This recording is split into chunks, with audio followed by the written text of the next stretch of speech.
5 दिवसीय दीपोत्सव का आज अंतिम त्यौहार है।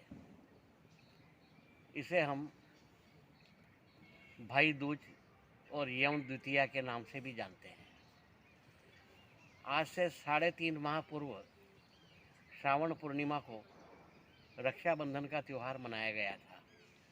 उसमें भी भाई बहन रक्षाबंधन करते हैं और 3.5 माह बाद ये कार्तिक पूर्णिमा की शुक्ल पक्ष की द्वितीया को भी भाई दूज का त्यौहार मनाया जाता है।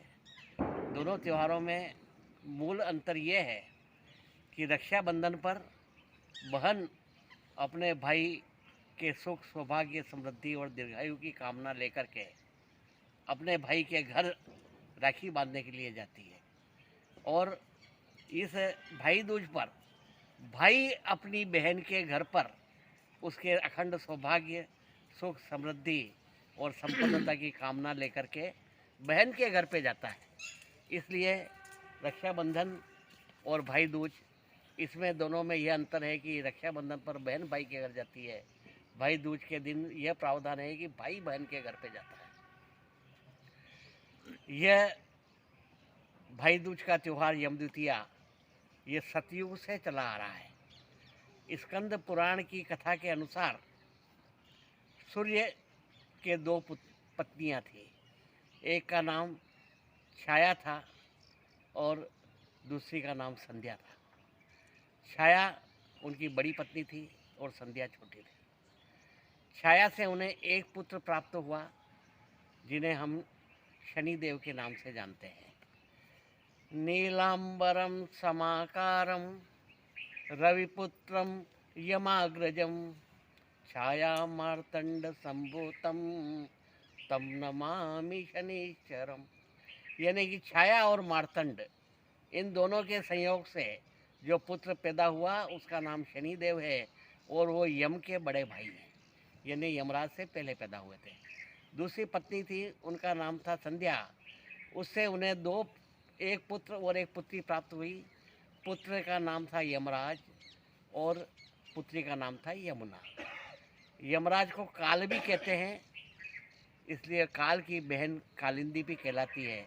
इसलिए काल और कालिंदी, यम और यमुना, ये दोनों नाम एक ही हैं, दोनों भाई बहन हैं। जब यम और यमुना दोनों सूर्य देव के आंगन में साथ साथ खेलते थे, उसके बाद में यमराज ने काल दंड अपने हाथ में लिया और नरक के प्राणियों को सजा देना, दंड देना प्रारंभ कर दिया।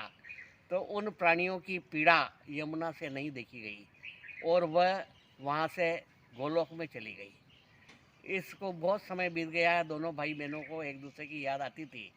एक बार यमुना ने यम को, अपने भाई को, अपने यहाँ भोजन पर आमंत्रित किया तो यमराज को बड़ी प्रसन्नता हुई और इस खुशी में उन्होंने सब नरक के प्राणियों को रिहा कर दिया, छोड़ दिया।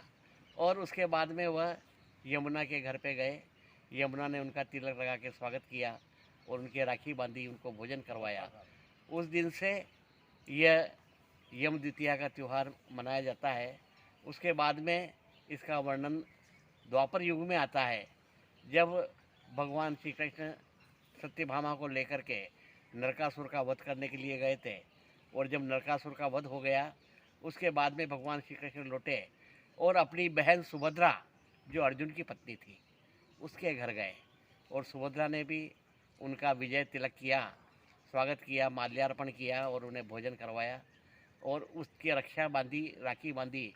तो यह द्वापर में भी यह प्रसंग जुड़ा और आज कलयुग में भी ये दोनों यम द्वितीया और भाई दूज हम सभी लोग मनाते हैं। इस दिन स्कंद पुराण में लिखा हुआ है कि यदि भाई और बहन दोनों मिलकर के यमुना नदी में स्नान करें तो उनके सुख सौभाग्य आरोग्य और आयु में वृद्धि होती है। ये पहले बताना।